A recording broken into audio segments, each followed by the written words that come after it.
Hello everyone, आज हम लोग बात करेंगे केमिस्ट्री के फर्स्ट चैप्टर मोल कंसेप्ट के बारे में। मोल कंसेप्ट से पहले कुछ चीज़ें हम लोग मैटर्स के बारे में सीखेंगे। मैटर्स होता क्या है, आइए देखते हैं मैटर्स होता क्या है। The things which occupy space having a mass which can felt our 5 senses is called matter. कोई भी बॉडी है उसका खुद का मास होगा और वो स्पेस ऑक्यूपाई करेगी।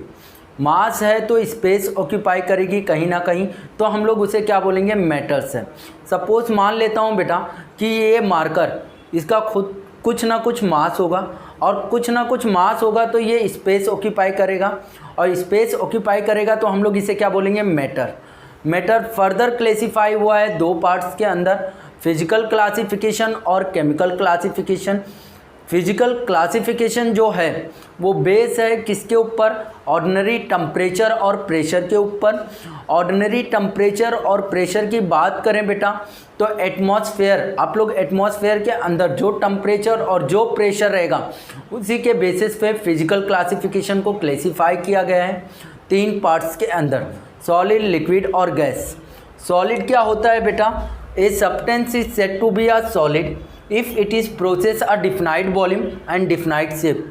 अगर एक सब्सटेंस सॉलिड है तो उसकी वॉल्यूम क्या रहेगी, फिक्स रहेगी, उसका शेप क्या रहेगा, फिक्स रहेगा।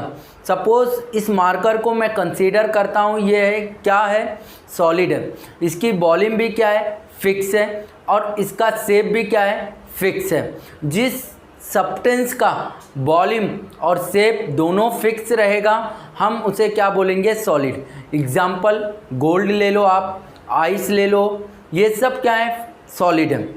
दूसरा है लिक्विड, कोई भी सब्सटेंस जिसका वॉल्यूम तो फिक्स हो लेकिन शेप क्या हो, चेंज हो, उसे हम लोग क्या बोलेंगे, लिक्विड। आप एग्जाम्पल ले लो एक वाटर बॉटल का। एक वाटर बॉटल की कैपेसिटी सपोज 1 लीटर है तो हम उसके अंदर पानी कितना फिल कर सकते हैं, 1 लीटर पानी फिल कर सकते हैं। 1 लीटर कैपेसिटी से उस बॉटल की अगर कैपेसिटी 1 लीटर है तो पानी भी उसके अंदर कितना जाएगा, 1 लीटर जाएगा। 1 लीटर से अगर ज़्यादा पानी भरा गया तो क्या होगा, ओवरफ्लो होगा, ठीक है। तो उसकी वॉल्यूम तो फिक्स है 1 लीटर, लेकिन अगर पानी को इधर उधर किया जाए तो उसका शेप क्या होगा, चेंज होगा। तो लिक्विड के अंदर कोई भी सब्सटेंस मान लेता हूँ बेटा कि जिसका वॉल्यूम क्या हो, फिक्स हो, लेकिन शेप क्या हो, चेंज हो, तो उसे हम लोग क्या बोलेंगे, लिक्विड है। क्या है, लिक्विड है। एग्जाम्पल के तौर पे आप लोग ले सकते हो बेटा ऑयल, मर्क्यूरी, अल्कोहल, एक्सेट्रा। उसके बाद तीसरा है गैस। कोई भी सब्सटेंस जिसका वॉल्यूम भी फिक्स ना हो और शेप भी फिक्स ना हो तो उसे हम लोग क्या बोलेंगे, गैस मॉलिक्यूल्स है। क्या है, गैस मॉलिक्यूल्स है। गैस मॉलिक्यूल्स कैसा मोशन परफॉर्म करते हैं, रैंडम मोशन परफॉर्म करते हैं। रैंडम मोशन परफॉर्म करने के वजह से उनका क्या होता है बेटा, उनका शेप भी फिक्स नहीं होता है, दूसरा उनकी वॉल्यूम कैपेसिटी भी फिक्स नहीं होती है। एग्जाम्पल के तौर पे आप ले लो बेटा हाइड्रोजन गैस, ऑक्सीजन गैस और कार्बन डाइऑक्साइड गैस। ये था हमारा फिजिकल क्लासिफिकेशन। अब हम आते हैं केमिकल क्लासिफिकेशन के अंदर। केमिकल क्लासिफिकेशन 2 पार्ट में डिवाइड हुआ है, प्योर सब्सटेंस और मिक्सचर के पार्ट में। हम लोग किसी भी सब्सटेंस को प्योर कब बोलते हैं बेटा, जब वो एक टाइप के मटेरियल से बना हो। जब वो एक टाइप के मटेरियल या एक टाइप के आइटम या एक टाइप के एलिमेंट से बना हो तो हम उसे क्या बोलेंगे, प्योर सब्सटेंस है। A material containing only one type of a substance is called pure substance।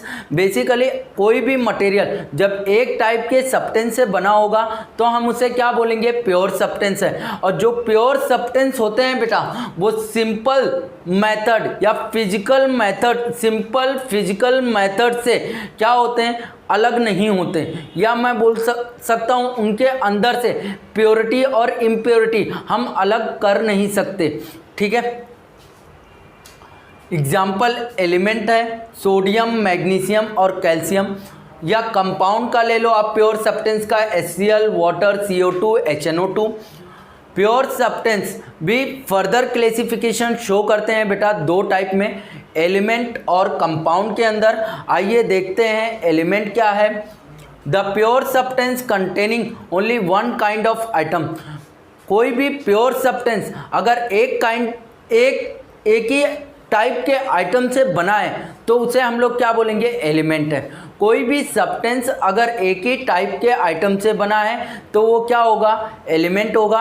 Element further क्लेसिफाई होता है 3 पार्ट्स के अंदर, मेटल, नॉन मेटल और मेटलॉइड।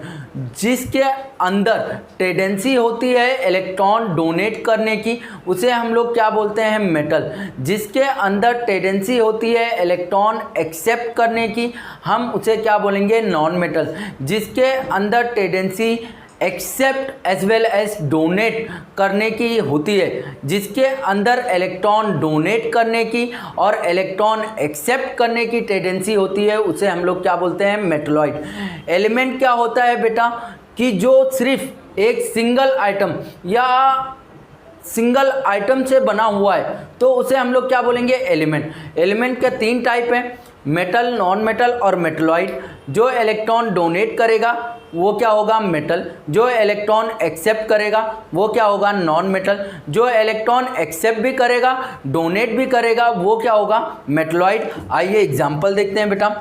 मेटल का अगर देखा जाए zinc, copper, mercury. Non metal का देखा जाए nitrogen, oxygen, chlorine, bromine, fluorine. और मेटलॉइड का देखा जाए बोरॉन, सिलिकॉन और आर्सेनिक।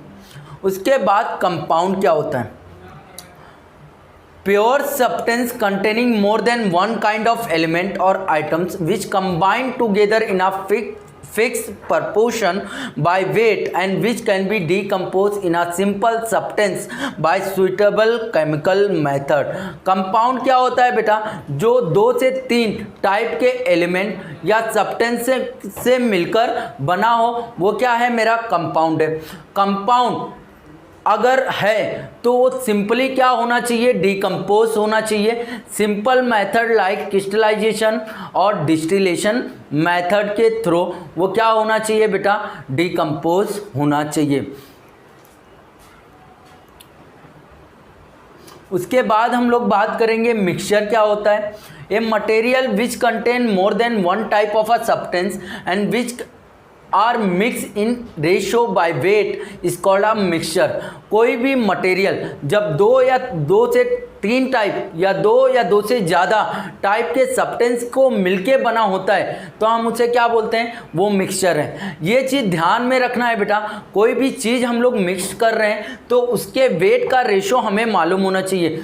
सपोज कंसीडर करता हूँ बेटा, 1 गिलास पानी है, 1 गिलास पानी है, उसमें वाटर डाला गया 100 ml, 100 ml वाटर डाला गया, 10 ml हम लोग ने उसमें कफ सिरप डाल दिया और 10 ग्राम NaCl डाल दिया। हमें सबका वेट मालूम है 10 और उसके बाद 50 ml वाटर। ये चीज़ का ध्यान हमें रखना है मिक्सचर करते समय। और जो चीज़ मिक्स किया जा रहा है ये चीज़ ध्यान में रखना है कि पानी के अंदर अगर हमने NaCl मिलाया है या हमने कफ सिरप मिलाया है तो जो कफ सिरप और NaCl की प्रॉपर्टी होगी वही मेरे मिक्सचर की प्रॉपर्टी होगी।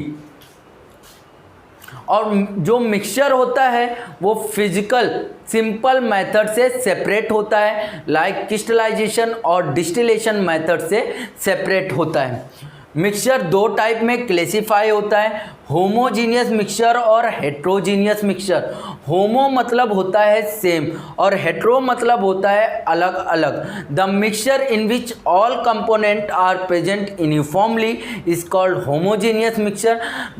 ऐसा मिक्सचर जिसके अंदर जो भी कंपोनेंट हम लोग मिला रहे हैं ये चीज़ ध्यान में रखना है। वो कंपोनेंट जैसे मैं बोल दिया बेटा, लिक्विड को लिक्विड के साथ मिलाना है, सॉलिड को सॉलिड के साथ में मिलाना है, गैस को गैस के साथ में मिलाना है। ये क्या डिफाइन करता है कि ये होमोजीनियस मिक्सचर है। दूसरा चीज़ ये कि इन सब के वेट के रेशो को भी हमें देखना है। अगर मैं बोलता हूँ NaCl का सॉल्यूशन या ऑयल प्लस वाटर मिला रहे हैं, ऑयल का वेट 10 kg है तो मुझे ऑयल का वेट अगर 10 लीटर है तो मुझे वाटर का वेट भी कितना लेना पड़ेगा, 10 लीटर लेना पड़ेगा। याद रखना ये चीज़ बड़ी ध्यान वाली बात है कि अगर होमोजीनियस मिक्सचर है, अगर हम लिक्विड के अंदर लिक्विड ही मिला सकते हैं, सॉलिड के अंदर सॉलिड ही मिला सकते हैं, गैस के अंदर गैस ही मिला सकते हैं। वही बात करें हेट्रोजीनियस मिक्सचर के बारे में, हम लोग क्या करेंगे बेटा, एग्जांपल से समझेंगे।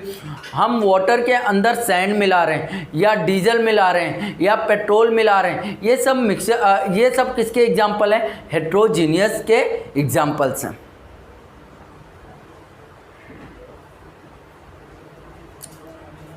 अब हम लोग बात करेंगे आइटम्स होता क्या है। The smallest particle of a matter which participate in a chemical reaction does not loses it's identity. Items क्या है, स्मॉलेस्ट पार्टिकल है नेचर का, ये क्या करता है बेटा, रिएक्शन करता है, रिएक्शन में पार्टिसिपेट करता है, लेकिन रिएक्शन में पार्टिसिपेट होने के बाद अपनी आइडेंटिटी नहीं खोता। वहीं मॉलिक्यूल्स भी स्मॉलेस्ट पार्टिकल है नेचर का, ये रिएक्शन में पार्टिसिपेट करता है और अपनी आइडेंटिटी खो देता है। आपको आइटम समझ में आया, मॉलिक्यूल समझ में आया या मैटर्स के बारे में भी समझ में आया? अगर इसमें कोई भी डाउट हो बेटा कमेंट करके आप बता देना, हम लोग कोशिश करेंगे कि उसका आंसर दे सकें। Thank you.